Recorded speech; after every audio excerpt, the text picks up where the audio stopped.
Shalom saudara-saudara yang dikasihi Tuhan Yesus, dimanapun berada, kiranya damai sejahtera Kristus menjadi bagian bagi setiap kita.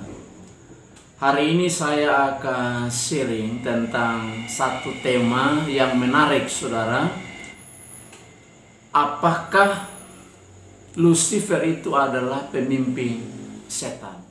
Nah, saudara-saudara yang dikasihi Tuhan, menarik untuk kita memperhatikan bagian ini terkait dengan Lucifer, sebagaimana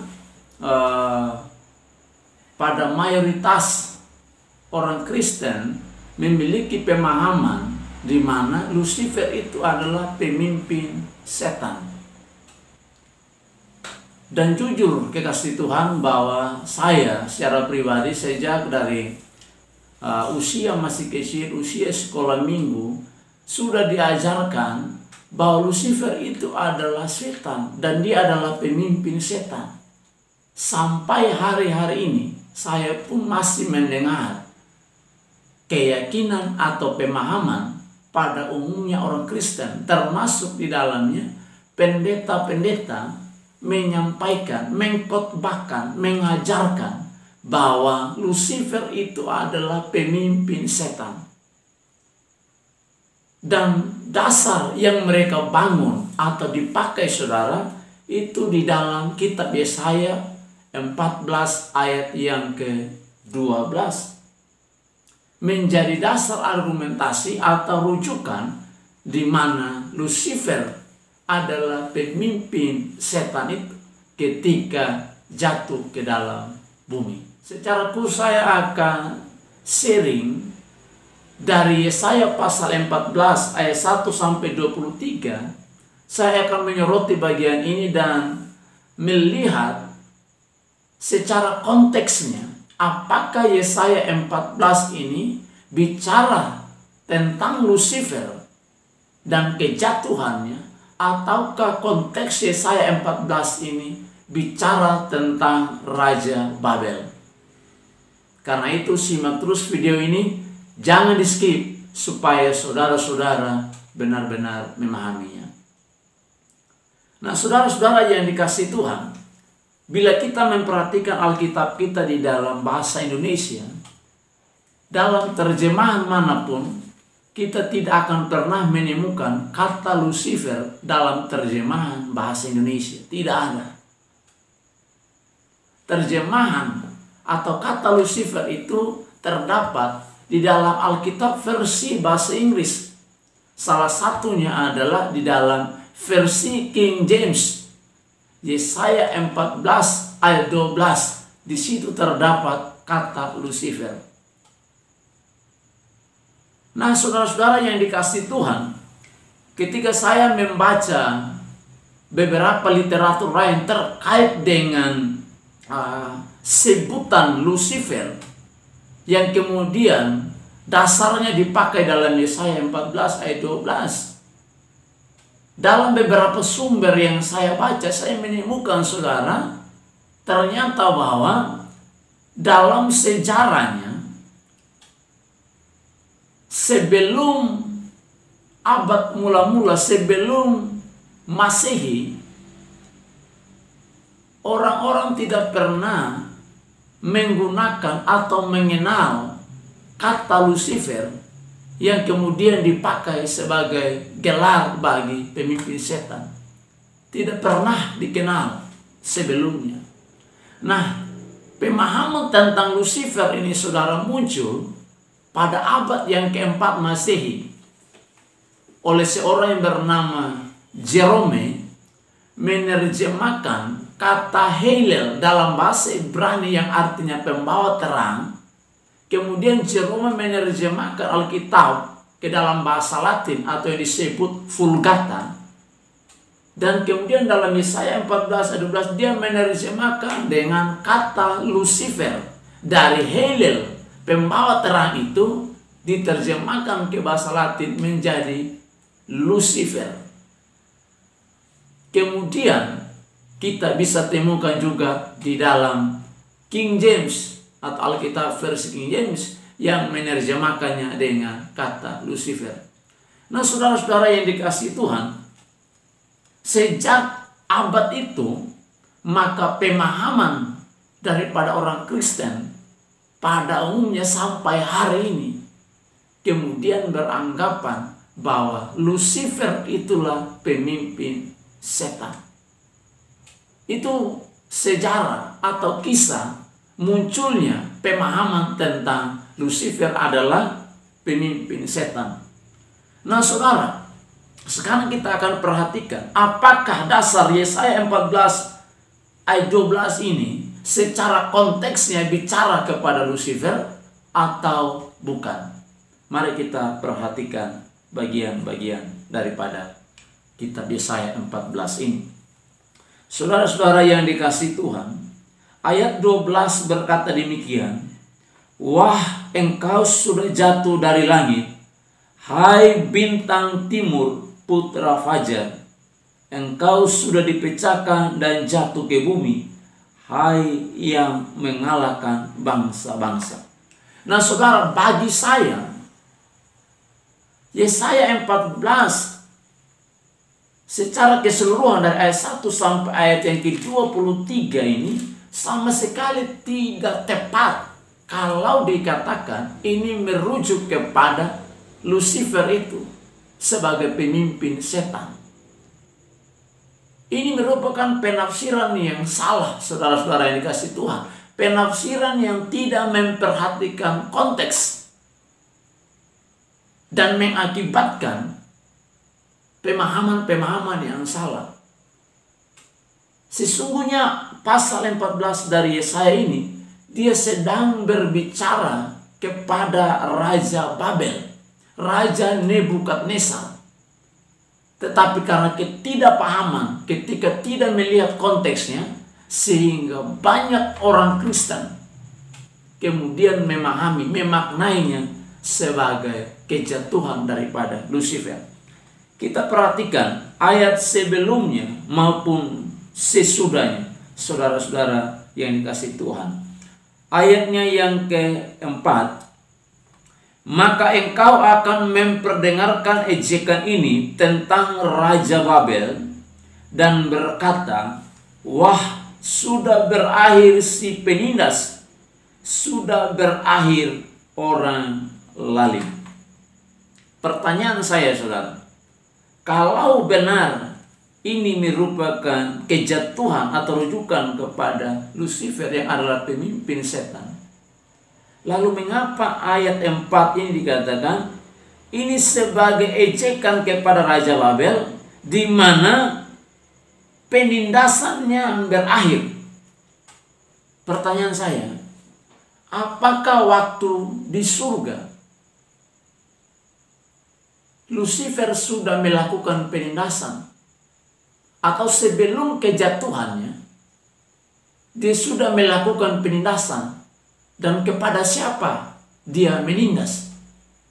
Saudara-saudara yang dikasihi Tuhan, itu yang pertama. Yang kedua, perhatikan ayat 9 dari pasal yang sama, pasal 14, saudara-saudara yang dikasihi Tuhan. Ayat 9 berkata, "Dunia orang mati yang di bawah gemetar untuk menyongsong kedatanganmu, dijagakannya arwah-arwah bagimu, yaitu semua bekas pemimpin di bumi, semua bekas raja-raja, bangsa-bangsa, dibangunkannya dari tatah mereka." Ayat 9 ada kalimat dunia orang mati, ya. Ayat yang ke-11 perhatikan, "Ke dunia orang mati sudah diturunkan kemegahanmu, dan bunyi gambus-gambusmu, ulat-ulat dibentangkan sebagai lapik tidurmu, dan cacing-cacing sebagai selimutmu."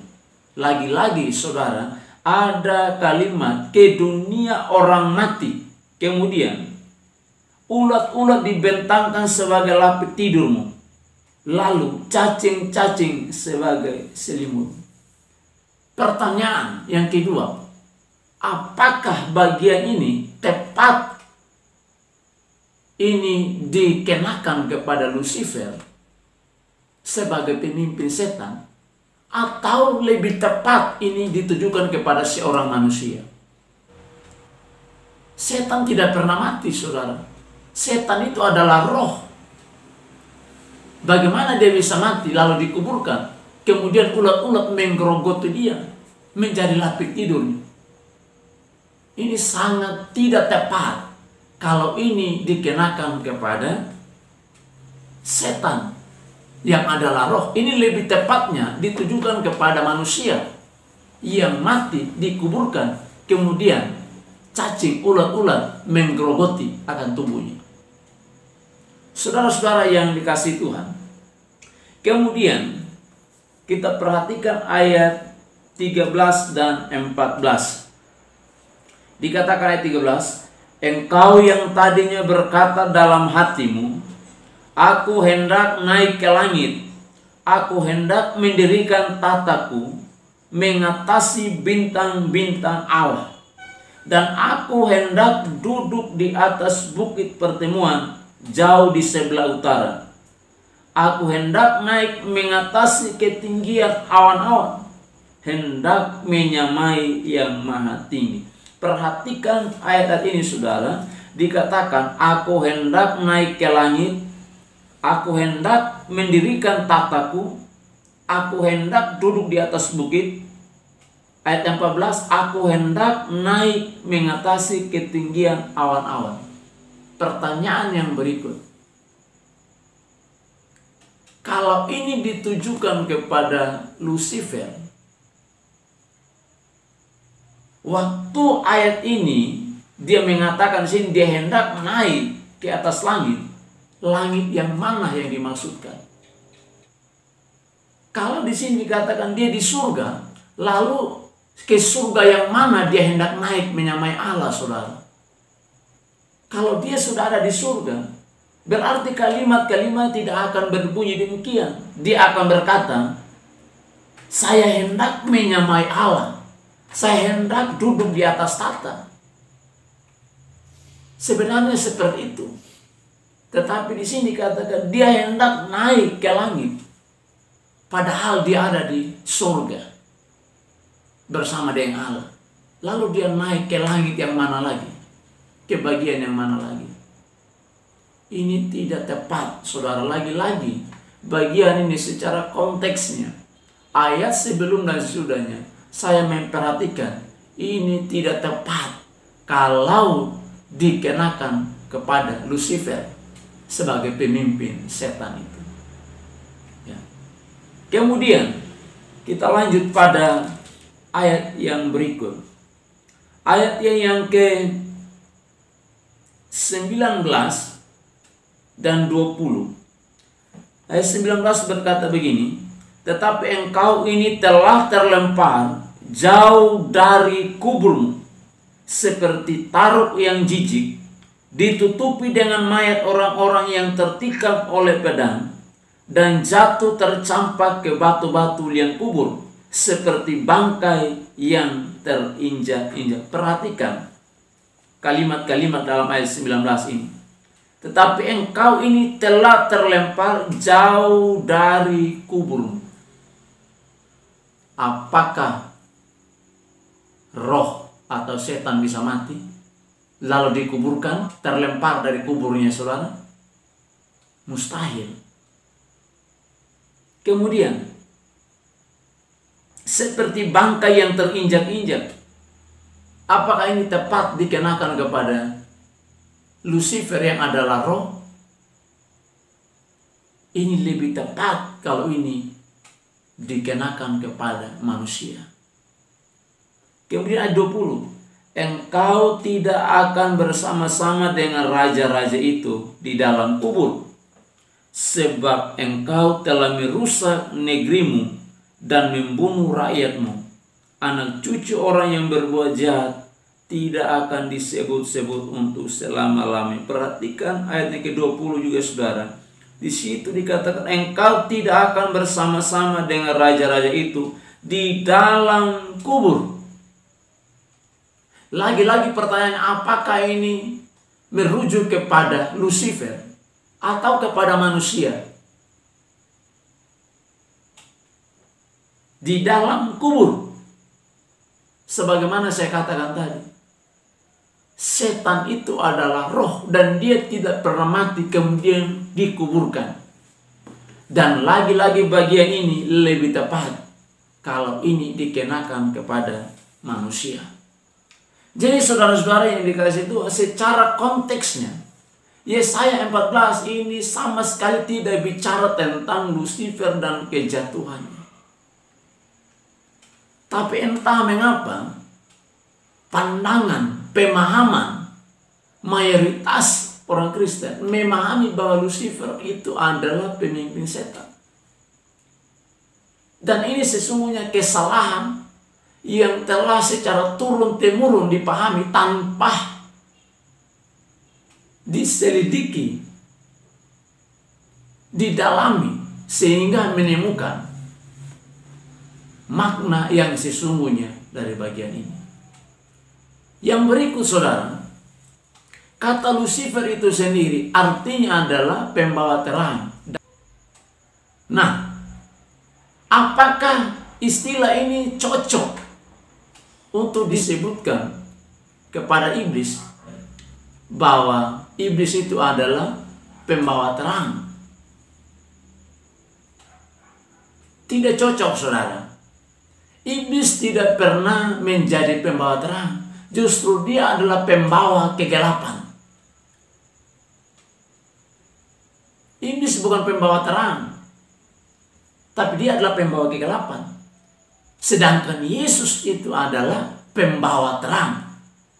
Dan kalau mau dilihat antara mana yang tepat dan tidak tepat, Yesus Kristus lebih tepat mengenakan kata Lucifer itu sebagai pembawa terang, bukan iblis yang adalah pembawa kegelapan. Berarti dari sini saudara-saudara yang dikasihi Tuhan, argumentasi dasar yang dipahami Yesaya 14 ayat 12 sebagai rujukan kepada Lucifer sebagai pemimpin setan, ini pemahaman atau pandangan yang keliru. Dan sudah berabad-abad orang Kristen memahami hal ini, dan sesungguhnya ini tidak benar. Ya, tidak benar. Calvin berkata terkait dari Yesaya 14 ayat 12. Dia berkata demikian. Eksposisi yang diberikan oleh beberapa orang tentang teks ini, ya, teks Yesaya 14 ayat 12, seakan-akan teks ini merujuk kepada setan atau berkenaan dengan setan, muncul atau timbul dari ketidaktahuan. Karena konteks secara jelas menunjukkan bahwa pernyataan-pernyataan ini harus dimengerti dalam hubungannya dengan Raja Babel. Tetapi pada waktu bagian-bagian kitab suci diambil secara sembarangan dan konteks tidak diperhatikan, kita tidak perlu heran bahwa kesalahan seperti ini muncul atau timbul. Tetapi itu merupakan contoh dari ketidaktahuan yang sangat hebat untuk membayangkan bahwa Lucifer adalah raja dari setan-setan dan bahwa sang nabi memberikan dia nama ini. Tetapi karena penemuan ini tidak mempunyai kemungkinan apapun, marilah kita mengabaikan mereka sebagai dongeng atau cerita bohong yang tidak ada gunanya. Calvin Commentary halaman 442. Jadi di sini saudara-saudara, Calvin memberi pandangannya bahwa kesalahan ini, pemahaman tentang Lucifer adalah pemimpin setan, berkaitan dengan Yesaya 14 ayat 12. Calvin berkata ini merupakan ketidaktahuan ketika Alkitab ayat diangkat tanpa memperhatikan konteksnya. Dan dia katakan bahwa ini sebagai dongeng atau cerita bohong yang tidak ada gunanya. Saudara-saudara yang dikasihi Tuhan, demikian pula dengan Adam Clarke, ya, seorang teolog. Berkaitan dengan Yesaya 14 ayat 12, dia katakan demikian. Adam Clark berkata, dan sekalipun konteksnya berbicara secara eksplisit tentang Nebukadnezar, tetapi entah mengapa konteks ini telah diterapkan kepada kepala dari malaikat-malaikat yang jatuh, yang secara sangat tidak pantas atau disebut atau dinamakan Lucifer, pembawa terang. Suatu julukan yang sama umumnya bagi dia seperti iblis dan setan, bahwa Roh Kudus oleh nabinya menyebut musuh utama dari Allah dan manusia sebagai pembawa terang, betul-betul merupakan hal yang sangat aneh. Tetapi kebenarannya adalah teks ini tidak berbicara sama sekali tentang setan maupun kejatuhannya, ataupun saat atau alasan kejatuhan itu, yang dengan keyakinan yang besar telah disimpulkan dari teks ini oleh banyak ahli teologi. Oh, alangkah pentingnya untuk mengerti arti hurufiah dari kitab suci, supaya komentar-komentar yang gila-gilaan tidak masuk akal bisa dicegah. Jadi demikian pandangan daripada Adam Clark, ya, bahwa dasar Yesaya 14 ayat 12 sama sekali tidak bicara tentang Lucifer dan kejatuhannya sebagai orang pemimpin setan. Ini merupakan kesalahan karena mengangkat ayat tanpa memperhatikan konteksnya, dan ini sesuatu yang salah. Nah, saudara-saudara yang dikasihi Tuhan, dari beberapa bagian yang saya sampaikan, saya memberi kesimpulan tentang bagian ini. Yang pertama, bahwa Lucifer tidak pernah dipakai atau digunakan untuk merujuk kepada pemimpin setan sebelum Masehi. Pemahaman tentang Lucifer sebagai pemimpin setan ini terjadi pada abad keempat, ketika Jerome menerjemahkan kata Heliel itu ke dalam bahasa Latin menjadi Lucifer, pembawa terang. Dan setelah itu orang-orang Kristen memahaminya, menganggap Lucifer di situ adalah pemimpin setan. Dan sampai hari ini pemahaman itu seolah-olah mendarah daging dalam kehidupan orang Kristen, termasuk saya secara pribadi. Tetapi kemudian ketika saya mempelajari bagian ini, melihat konteksnya, melihat bagian-bagian lain, sumber-sumber lain, ternyata pemahaman yang selama ini saya pahami, yang saya dengarkan, itu pemahaman atau pandangan yang salah.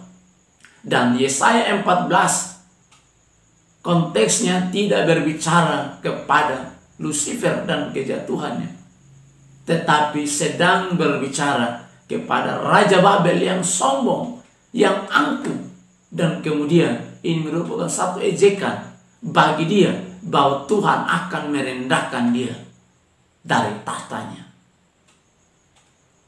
Karena itu saudara-saudara yang dikasihi Tuhan, tidak tepat memberi sebutan kepada iblis sebagai Lucifer, karena arti Lucifer itu adalah pembawa terang, dan tidak cocok sama sekali ketika kita katakan iblis itu adalah Lucifer, yang artinya iblis pembawa terang.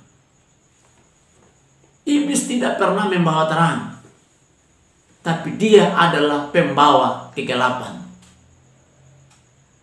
Sebaliknya saudara, Yesus Kristus adalah pembawa terang, dan karena itu dia lebih cocok, atau sebutan itu lebih cocok dikenakan kepada Yesus. Kata Lucifer yang artinya pembawa terang itu dikenakan kepada Yesus dan bukan kepada iblis. Dan saya pikir saudara, banyak orang percaya, termasuk saya, sudah dibodohi atau sudah ditipu oleh iblis. Ya, sebagaimana Alkitab sendiri berkata bahwa iblis adalah pendusta sejak semula. sampai hari ini dia berusaha untuk menarik perhatian, untuk menarik simpati daripada orang-orang Kristen, termasuk di dalamnya sebutan Lucifer itu yang sama sekali tidak cocok dikenakan kepada iblis, karena dia adalah pembawa kegelapan, bukan pembawa terang. Karena itu, sekali lagi saudara-saudara yang dikasihi Tuhan, sebutan Lucifer adalah pemimpin iblis atau setan, itu sesuatu yang salah. Iblis bukan pembawa terang, tapi dia adalah pembawa kegelapan. Yesaya 14 konteksnya tidak bicara kepada iblis, tapi dia bicara kepada Raja Nebukadnezar.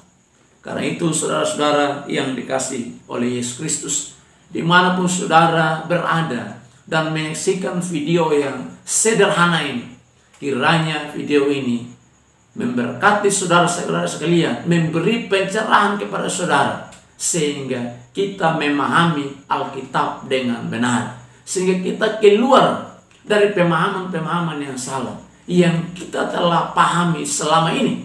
Karena itu, biarlah melalui sharing firman Tuhan ini boleh memberkati saudara-saudara sekalian dimanapun berada. Tuhan Yesus memberkati. Shalom.